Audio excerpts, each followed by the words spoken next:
All right, welcome to week 2, the practice problem section of the ACT Math Prep class. All right, so we're going to get started here. Got some practice problems. A lot of these are going to be able to be done on the calculator, so I'll have to kind of bounce back and forth from my iPad to my calculator. All right, so first problem. Sam read 5 times as many books as Tamika. Together they read 42 books total.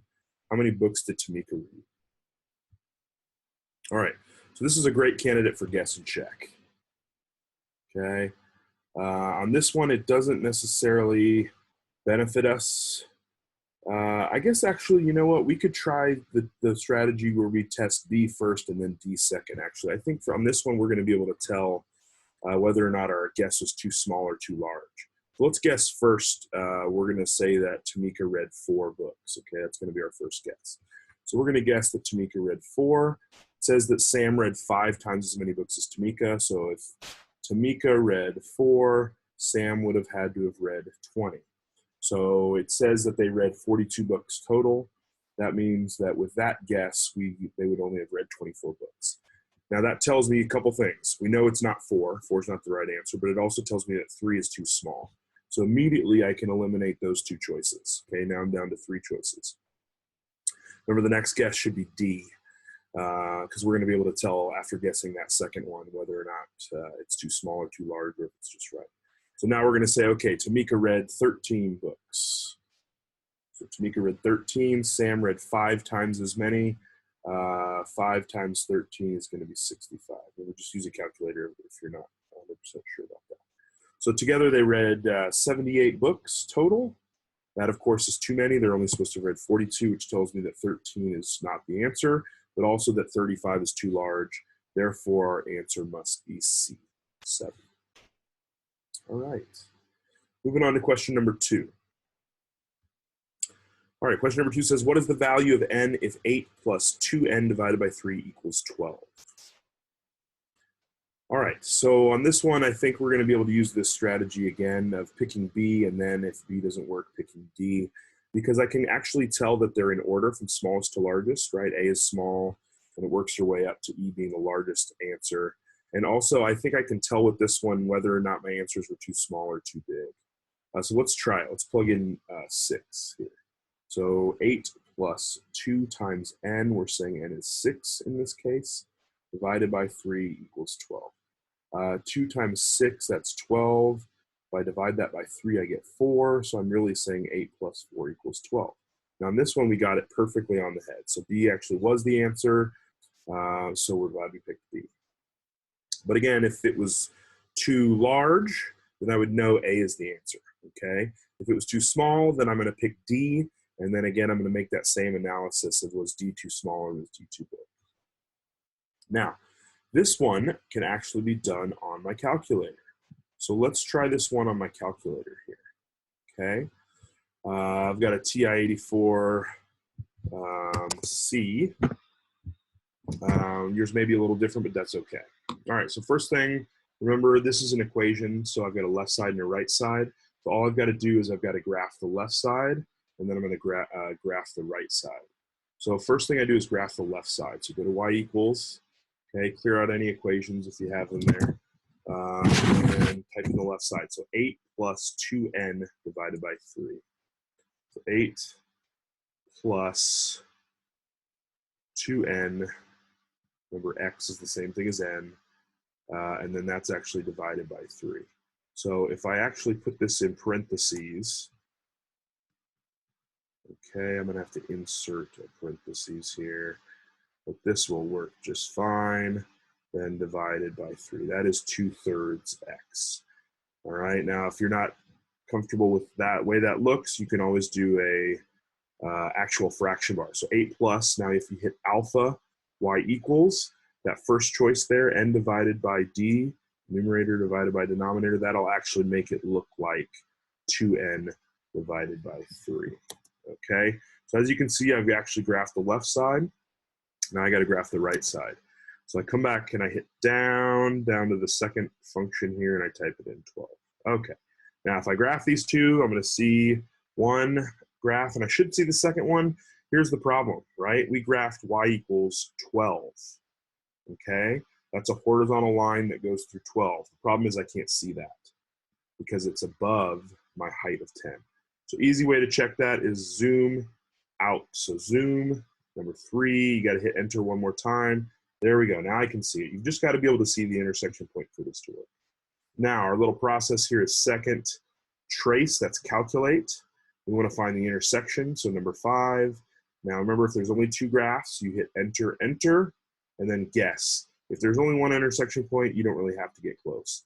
But if you feel like it, you can kind of move your cursor over, get close to that intersection point, hit enter. As you can see, x equals 6 is our intersection. We do not care about the y value when we're solving equations using our graphing calculator. So x equals 6 is going to be our solution.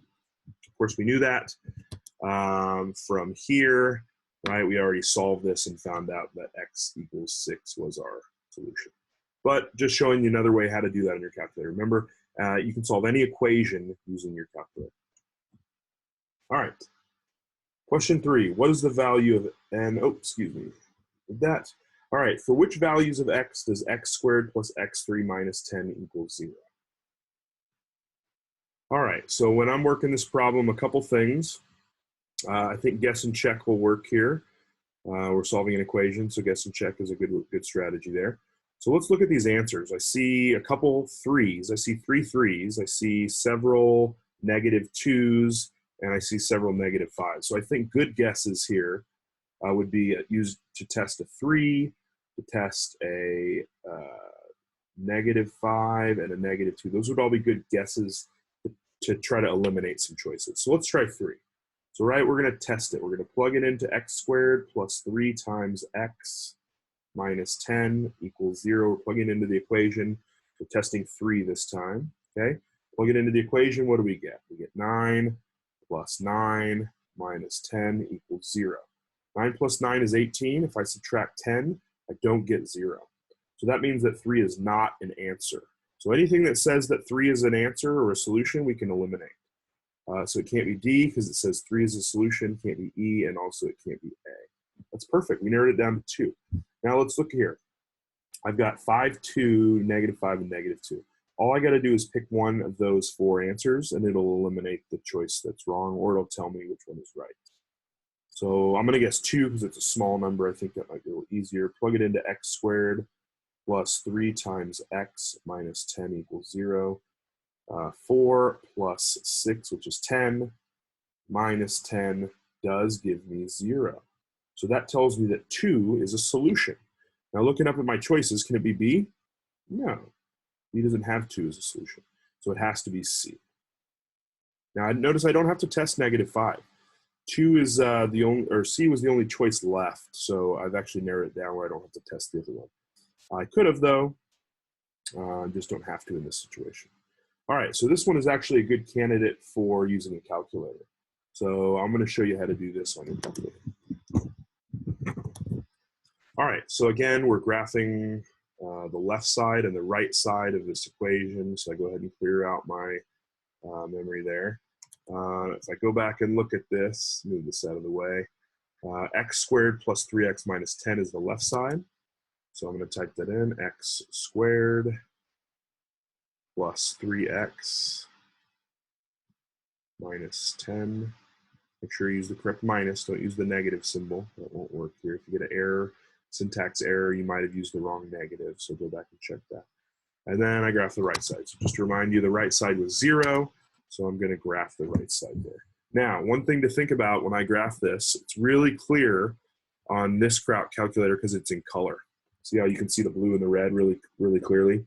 If you have a TI 84 Plus, you won't see that line there. So you'll have to remember that it's there. And so that's just something to think about.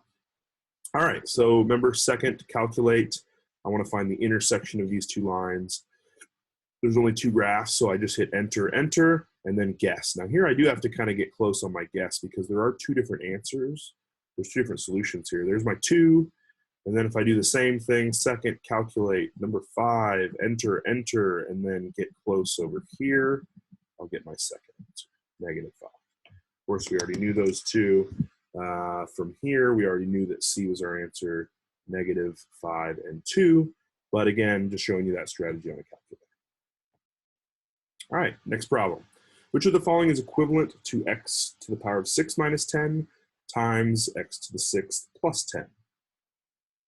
All right, so to do this problem, I think this is an expression. I can simplify any expression by using the strategy of picking numbers. So I'm going to pick numbers. I'm going to start with 0, okay? So this expression on top, when x is 0. So 0 to the 6th is 0. 0 minus 10 is negative 10. That's the first parentheses. Times the second set of parentheses. 0 to the 6th is 0. 0 plus 10 is 10. So I get negative 10 times positive 10, which is negative 100. So each of these answers should give me negative 100 if they're a possible answer. So let's plug in 0 for A. 0 to the 6th is 0 minus 100 is 100. So A is still a possibility. I can't eliminate A. B, you can see pretty quickly, 0 to the 12th is 0 minus 100 is still negative 100. So it could be B. C, though, is going to be 100. When I plug in 0 for X, I get 100, not negative 100. So I can eliminate C. D is going to be negative 100, and E is also going to be negative. All right, so I move on to 1. Test 1 into my expression at the very top. I get 1 to the 6th, which is 1. 1 minus 10 is negative 9. On the second half, I get 1 to the 6th, which is 1. 1 plus 10 is 11. So negative 9 times 11 is negative 99. All right, so let's look here at my choices. If I pick 1 for A, in choice A, if I plug in x equals 1, I get negative 99. I get the same thing with B. When I plug in x equals 1, 1 to the 12th is 1, and 1 minus 100 is negative 99. On D, however, when I plug in x equals 1, I get 1 plus 10 times 1. So 1 plus 10 is 11, and 11 minus 100 is not negative 99. So I'm actually able to eliminate choice D there. All right, choice E is still going to give me negative 99, so I can say that it is a possible answer. All right, next question is, or next number that I test, is number 2. In my expression, I get 2 to the 6th. Now, you might have to use your calculator for that one. 2 to the 6th is 64, okay? And 64 minus 10 is 54. 2 to the 6th is 64, plus 10 is 74. Now, you're going to have to use your calculator for this one, all right? You're going to have to do 54 times 74. So let's do that real quick. Remember, second mode is quit. That gets you back to your calculation screen. 54 times 74 gives me 3,996. All right, so I get 3,996. Now, this one's going to definitely give me the answer here because that's a weird number. If I choose choice A, 2 to the 6th was 64. 64 minus 100 is not 3,996. Not A. B, 2 to the 12th. That's a big number. I'm going to have to use my calculator for that one. 2 to the power of 12 is 4,096. So if I take away 100, I get 3,996. I'm pretty sure it's B, but let me just double check. E won't work because 2 to the 36th minus 100 won't be 3996. I can exclude that. Now, a couple things here. This strategy of picking 0, 1, and 2 in that order actually wasn't the best choice here. Remember, 0 only eliminated one choice, and the number 1 only eliminated one choice, and then it took me the third choice to finally get it down. If I'd picked 2 from the very beginning and tested 2 with my calculator, I would have gotten it right away. So a couple things to think about here. When you're looking at this expression, right, x to the 6th minus 10 times x to the 6th plus 10, think about what happens when I plug in a 0 and a 1. Those are easy to figure out. But what about a 2? 2 to the 6th is kind of hard here. So I think if you look at this problem and you notice that it's pretty complicated anyway, that you might just jump to that strategy of picking a weird number, like 2.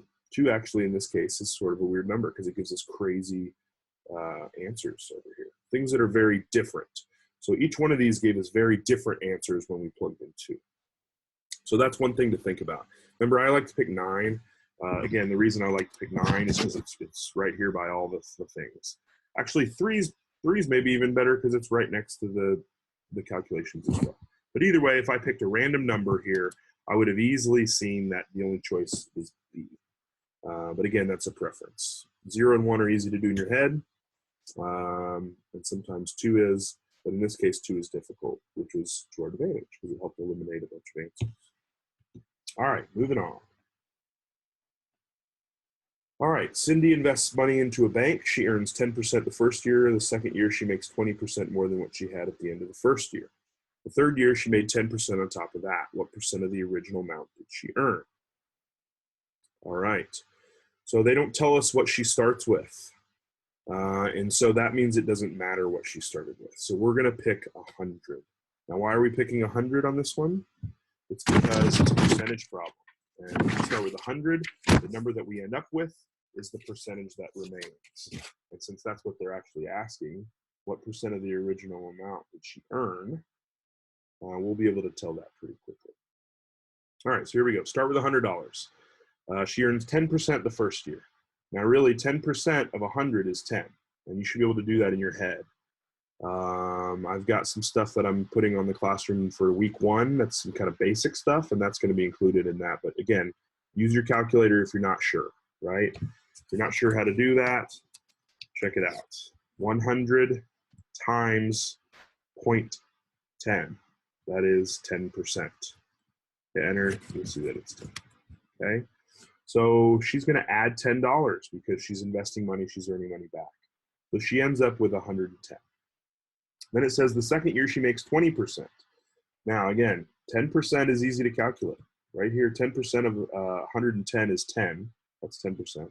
20% is just double that. Or excuse me, sorry. 10% of 110 is 11. So, right, 10% is 11. That means 20% must be 22. Again, you can use your calculator to find that. If you're unsure, do 110 times 0.20, or just 0.2. You'll see that it's 22. Okay? All right, so we realize that she earns 22. That makes her have $132.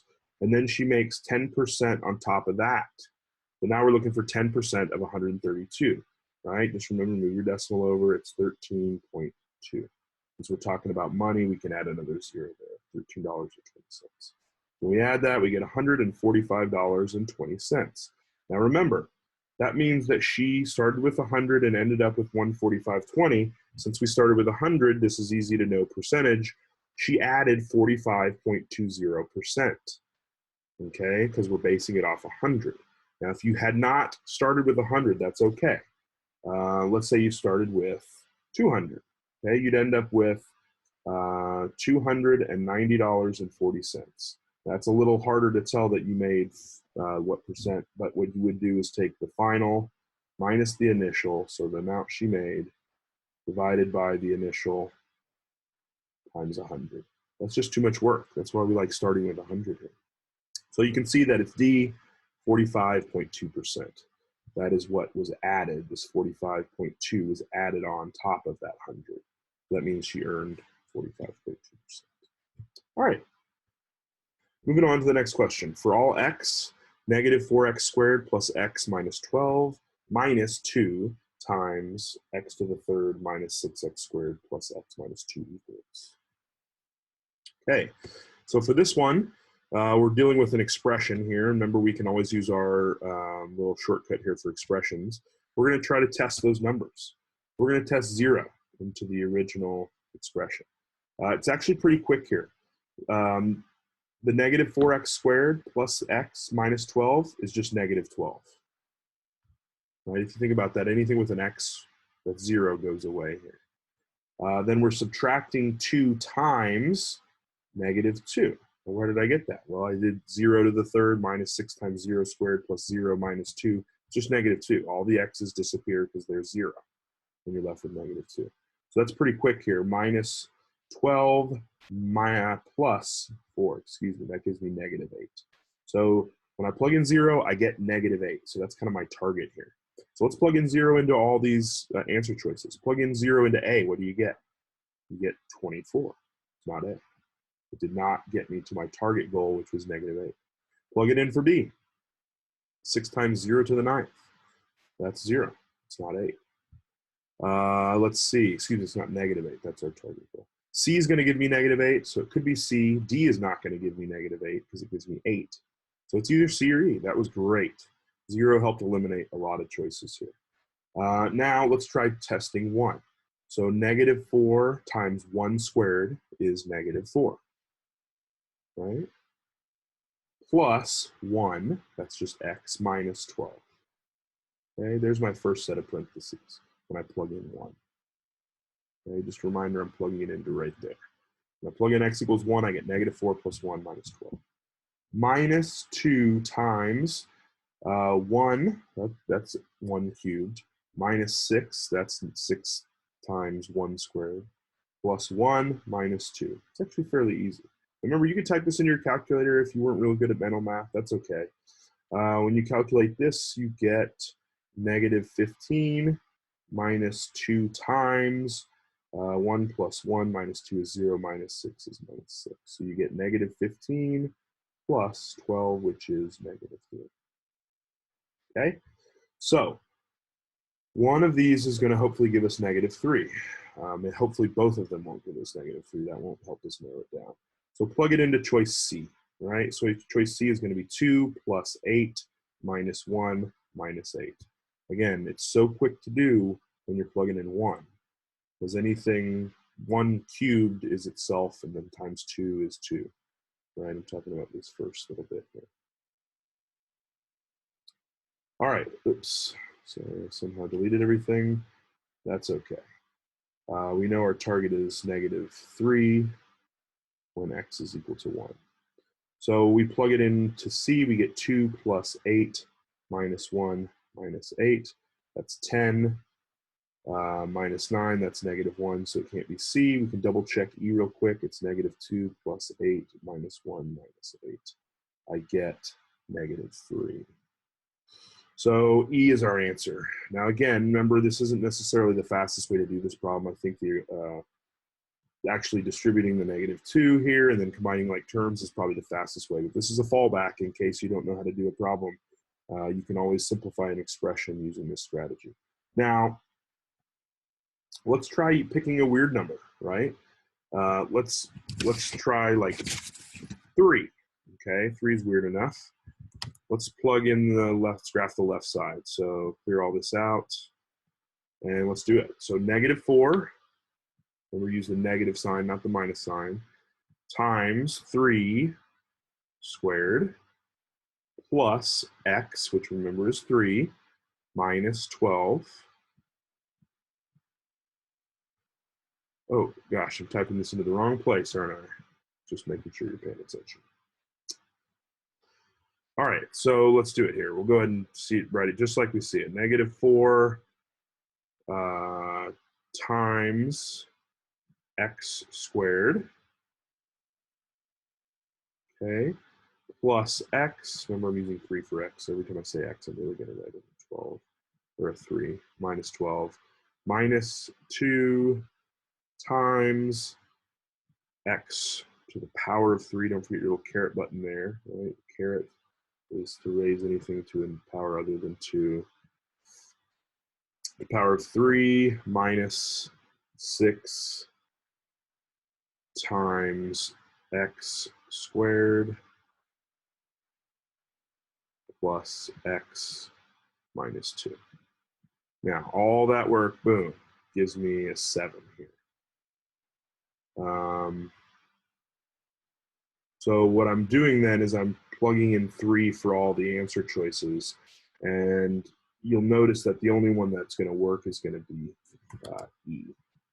Okay, when I plug in 3 here, -2 times 3 to the third plus 8 times 3 squared minus 3 minus 8, it's going to give you 7. So this was equal to 7 when x was 3, and this is equal to 7. So the benefit there is I only have to do it one time if I pick a weird number. The bad thing is I can't really do it in my head. So if you're quick with your calculator, this might be a good strategy. If you're better within your head stuff, maybe the 0, 1, 2 strategy works. All right, moving on. All right, which of the following is not a solution to absolute value 5 minus x greater than or equal to 12? All right, so we're gonna try this B first, D second strategy here. I think this one is one that I think they're, first off, they're in order from smallest to greatest. That's part of the deal. The second thing is I think I can look at this and make decisions on whether the numbers were too big or too small. Let's try it. Let's try 5. All right, so 5 minus 5, the absolute value of that has to be greater than 12. 5 minus 5 is 0. The absolute value of 0 is not bigger than 12. So 5 doesn't work.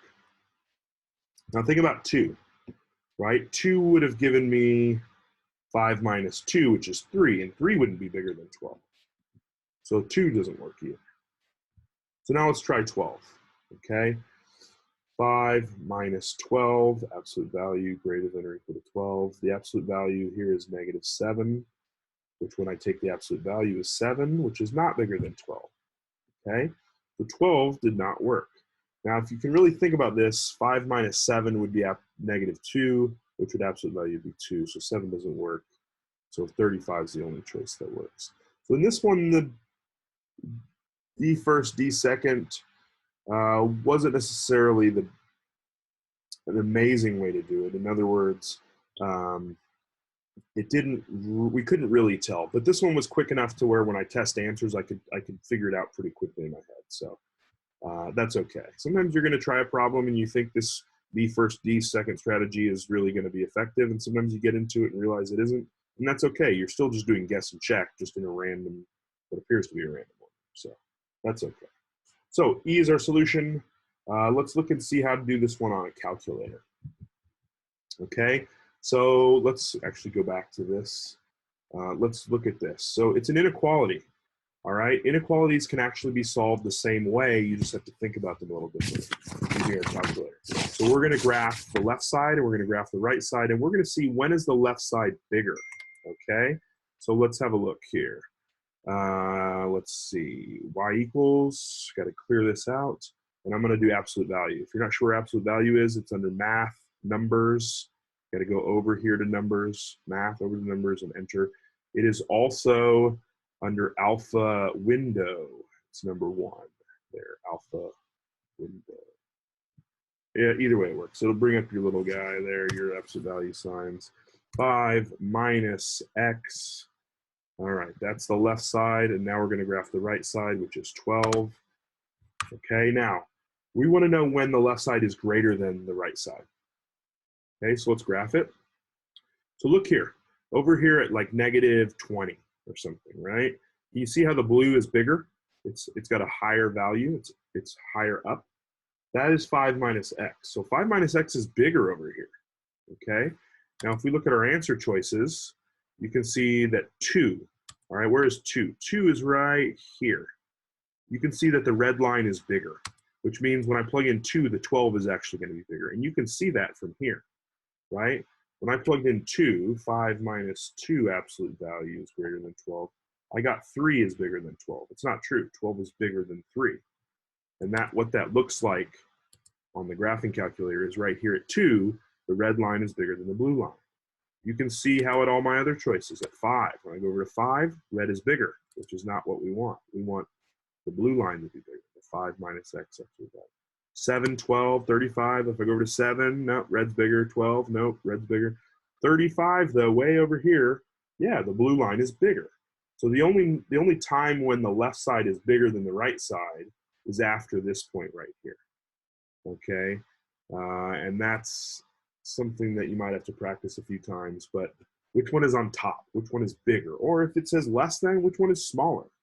Okay, you can sort of do that here on the calculator with an inequality. Cool. All right, moving on. Next question. If a school has Z students and Y of them decide not to go on a field trip, what is an expression that represents the number of students who went on the field trip? All right, so for this strategy, we're going to pick some numbers. We've got Y's and Z's. Let's do some easy numbers. If a school has 10 students, let's let Z equal 10, and Y of them decide not to go on the field trip. So let's say 2 decide not to. So we're going to say Y is 2.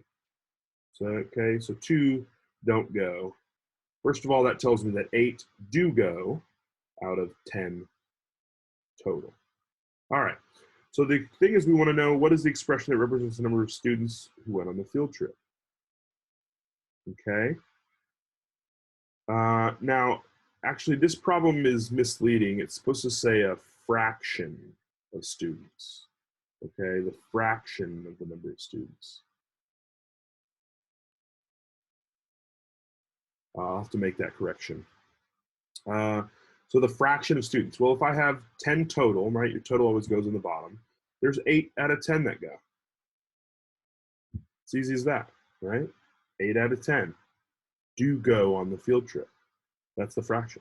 So if z was 10 and y is 2, which one of these things would equal 8/10? Let's try it out.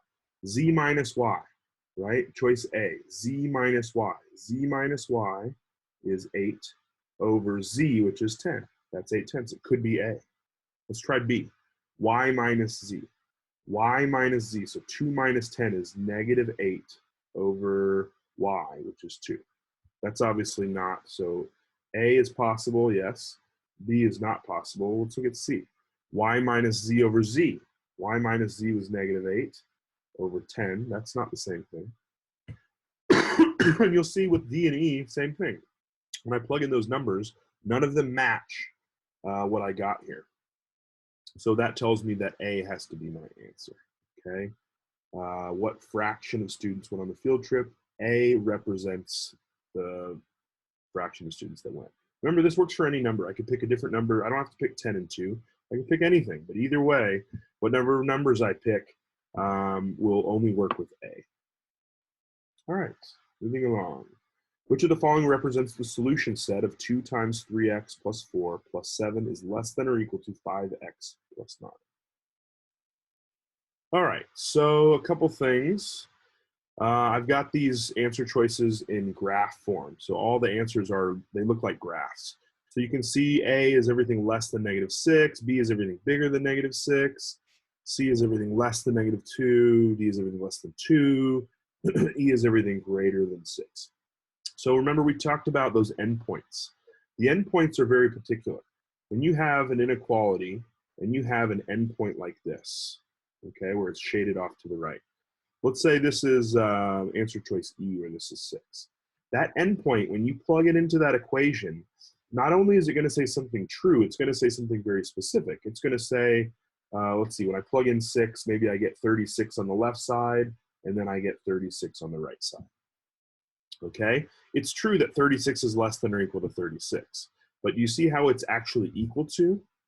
Whenever it's equal, that means you're dealing with an endpoint. So that can actually be some really important information, because what if I plugged in 6 and I got 36 is less than or equal to 36? Okay, the only two graphs where 6 works is B, right? You can see that 6 is a solution here, and you can see that 6 is a solution on E. It narrows it down to 2. But if you remember how endpoints work, when it's actually equal, you're dealing with an endpoint. That tells me that it's not B, okay, that it is actually E. Now remember, I made that up. That's not actually true.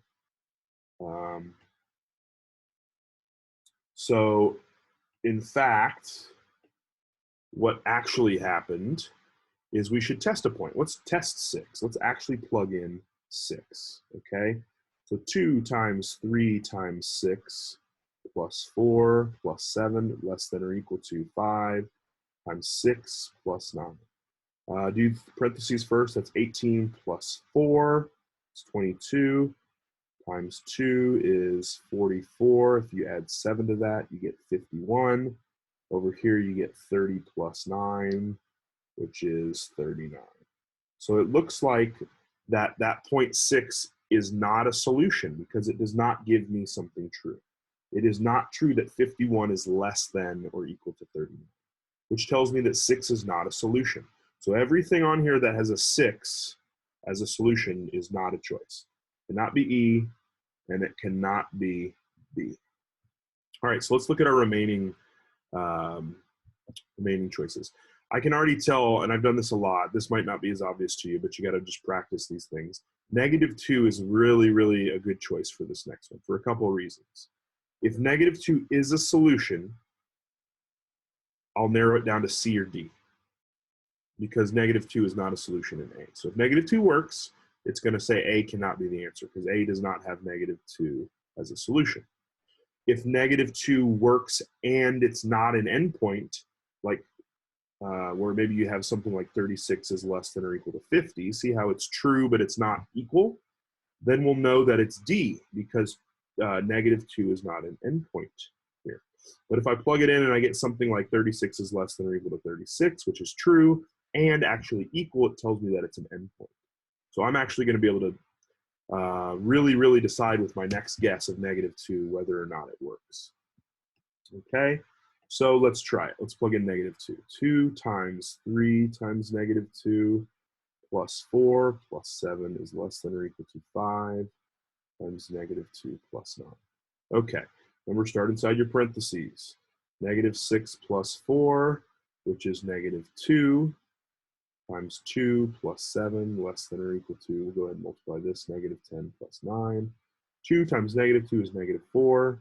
If I add 7 to that, I get 3. That's less than or equal to -10 plus 9 is -1.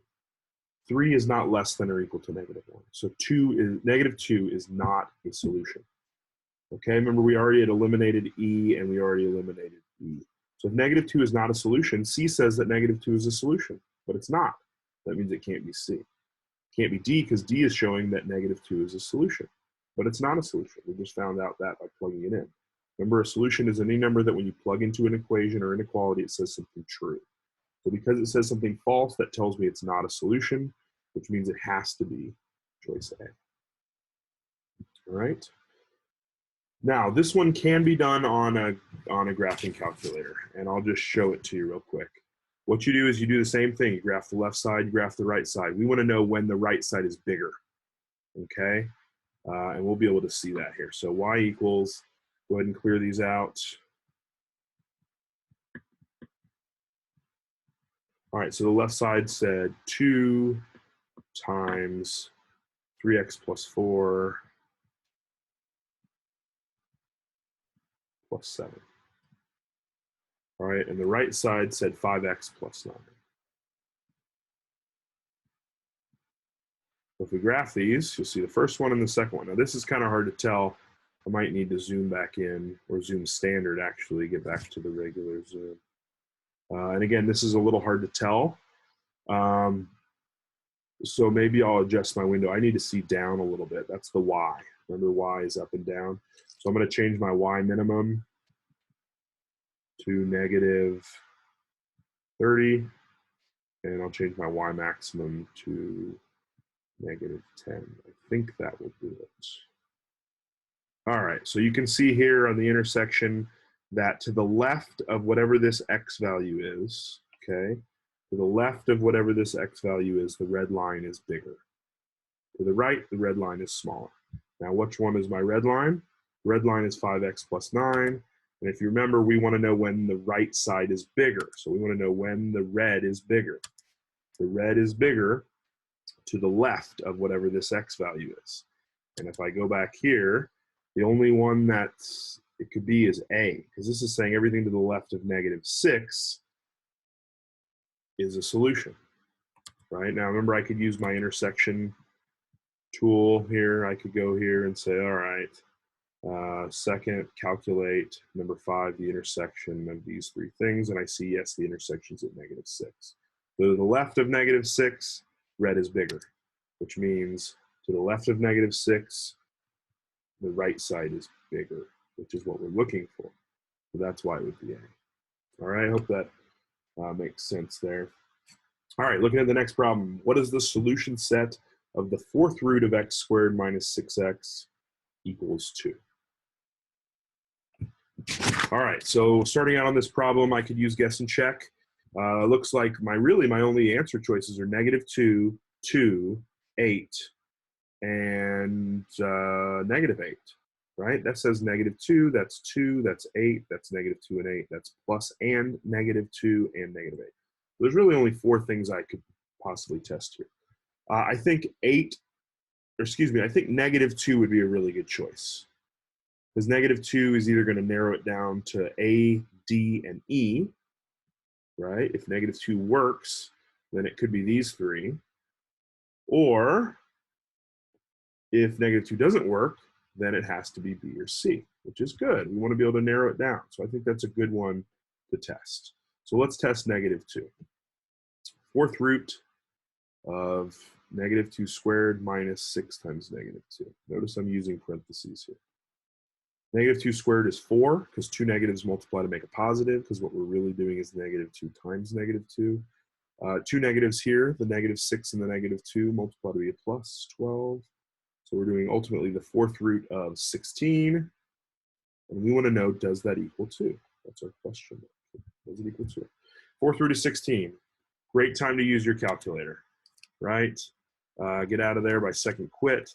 Under math, you see this number 5 here, this x root. Kind of hard to say, x root. That allows you to type in a 4 here. So fourth root of 16 is 2, because 2 times itself 4 times makes 16. So in fact, -2 is a solution. So now that means it could be A, it could be D, or it could be E. It cannot be these two, because they're saying that -2 doesn't work, which it does. All right, next thing I would try to guess would be, I guess you kind of have to test 8 or -8.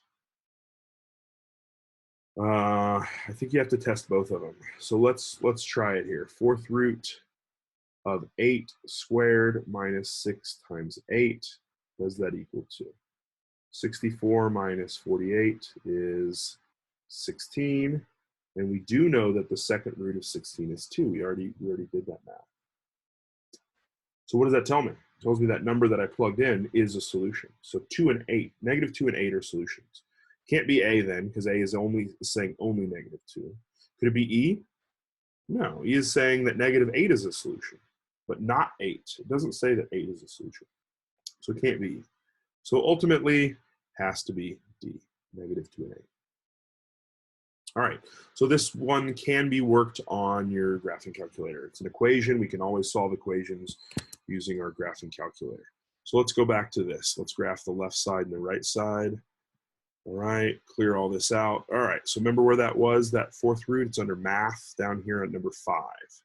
So the fourth root of x squared minus 6x. All right, that's the left side of the equation. The right side is 2. If I hit graph, first of all, I don't see anything. Why don't I see anything? Well, first of all, my zoom's all jacked up. So maybe I'll go back to zoom standard. That's zoom 6. Let's get back to where I go here. Back to my center. I can see these run into each other twice. All right. This looks like -2. And if your answer choices are a bunch of whole numbers, you can pretty much assume that that's -2. This one looks like maybe over here at 1, 2, 3, 4, 5, 6, 7, 8. So you can safely assume that. Now, if you do want to, you can look at the table and notice that when x is -8, they're not the same y values, which means when I plug in -8, the left side does not equal the right side. However, when I plug in 8, you'll see that the left side does equal the right side. And when I plug in -2, the left side does equal the right side. So that's one way you can kind of do it right at table. And remember, tables are really good if your answer choices here are whole numbers. If they're like decimals and fractions, it can get kind of messy with a table. So then you want to go back to it. All right, moving on. All right, which expression represents the total distance traveled if I walk A miles per day for B days, and then I run 3C miles for D days? All right, so this one's a great one to pick letters, pick numbers for the variables. So let's let A equal 5, we'll let B equal 2, we'll let C equal 2, and let D equal 4. Okay, I kind of pick some random numbers here. So this expression here, if I walk 5 miles, notice I replaced that with a 5. If I walk 5 miles per day for 2 days, and I run, what's 3 times C? 6. 6 miles per day for 4 days, right? How far did I go? Well, 5 miles a day for 2 days, that's 5 times 2, that's 10. And then I want to add to that, if I run 6 miles for 4 days, that's 24. So I get 34 total miles. That's a pretty easy problem. If you just replace those variables with numbers. It's pretty easy. Now let's go to the actual answer choices, right? What is A plus B plus 3C plus D? Well, A is 5 plus 2, that's 7, plus 3C, which is 6, that's 13, plus D is 17. Does it match? No, so it can't be A. Let's try B. A times B, which is 10, plus C times D, which is 8. If I add those, I get 18. Does it match? No, it's not B. All right, what about C? 3 times A times B plus C times D. Remember, A times B plus C times D is work that I already did when I calculated B. I know that was 18, right? So I'm just going to replace that. Sometimes you can, if you've already done the work, just use that. Don't redo that work if you already know that. 3 times 18 is 54, which does not match, so it can't be C. Let's try D. 3 times AB, so 3 times AB. AB is 10, because AB is 5 times 2, plus CD, which is 8. I get 38. Does it match? No, it's got to be E. And you can double check by actually working it. A times B is 10, plus 3 times CD, which is 8. 3 times 8 is 24, plus 10 is, in fact, 34. So the only thing that works under these conditions is that expression E. All right, a couple more here. John receives his paycheck every Friday. This week he spends 1/4 of his check on car payments. He spends 1/6 of what's left at the movies, finally invests 1/2 of the remaining money into his savings account. What fraction of the original amount did he invest in savings? All right, they don't tell us what he started with, which means it doesn't matter what he started with. So we can pick any number. Now, if I want to use what's in my head, I need to find a number that is a multiple of all 4 of these denominators. So I've got 1/4, I've got 1/6, and I've got 1/2. Easiest way is to multiply those numbers all together. 4 times 6 is 24, times 2 is 48. Okay, so let's start with 48. Again, any number like 60 would have been a good number because it's easy to work with. We'll try 48. All right, so first off, we start with 48. Spends 1/4 of his check. What's 1/4 of that? 1/4 of that would be 12. Again, just divide it by 4, and 1/4 would be 12. Use your calculator if you need to. So we're going to take away 12. That leaves us with 36. Then he spends 1/6 of what's left at the movies. So what's 1/6 of 36? It's going to be 6, right? 36 times 1/6 is going to be 6. Spend 6 at the movies. That gives me 30 left. Then half of his money into his savings account. So he spends 15. So 15 is what's left over. What's the fraction of the original amount? Remember, fraction is always part over the whole. So the part that's left is 15. The whole is 48. That's what he started with. That's what I picked for him to start with. So 15 out of 48. That's what part remains. And actually, it says what fraction of the original amount did he invest? So don't forget, it's actually not what remains, but it's what he invested. So that's this 15 right here. It's actually not this 15. I'm sorry. It's that 15 right there, but it ends up being the same thing. 15/48. So what does that reduce to? If you're not sure, easy to do this on your calculator, right? Go back to the calculation mode. 15 out of 48 is this number, but remember math, frac. So enter, 5/16. 5/16 is choice D. So that is pretty quick. All right, next one. Which value of x satisfies the equation x minus 1 to the 4th equals x minus 3 to the 4th? All right, so a good strategy here might be guess and check. I'm not sure exactly if we're going to be able to use the B and then D strategy, but we'll try it. We'll pick B first, and then we'll select D. So pick D. 2 minus 1 to the 4th equals 2 minus 3 to the 4th. That's 1 to the 4th equals negative 1 to the 4th. 1 to the 4th is 1. Negative 1 to the 4th, you got to think about that one a little bit. Negative 1 times negative 1 is positive 1, times another negative 1 makes it negative, and then another negative 1 makes it positive again. So actually this does work. Remember this you could have picked A first, you would have seen it didn't work. You would have picked C, it wouldn't work. D wouldn't work. The only thing that's going to work here is the answer 2. Okay? Just like many of these problems, this one can be worked on a calculator as well. So let's take a look at that. We're going to graph the left side, graph the right side, and we're going to find the intersection points. So graph the left side, parentheses, x minus 1 to the power of 4. Remember, I have to use that caret button for the power of 4. On the left side, x minus 3, in parentheses. You want it to look just like the problem if at all possible. That way you kind of don't run into problems. So let me graph them. There's 1, there's 2.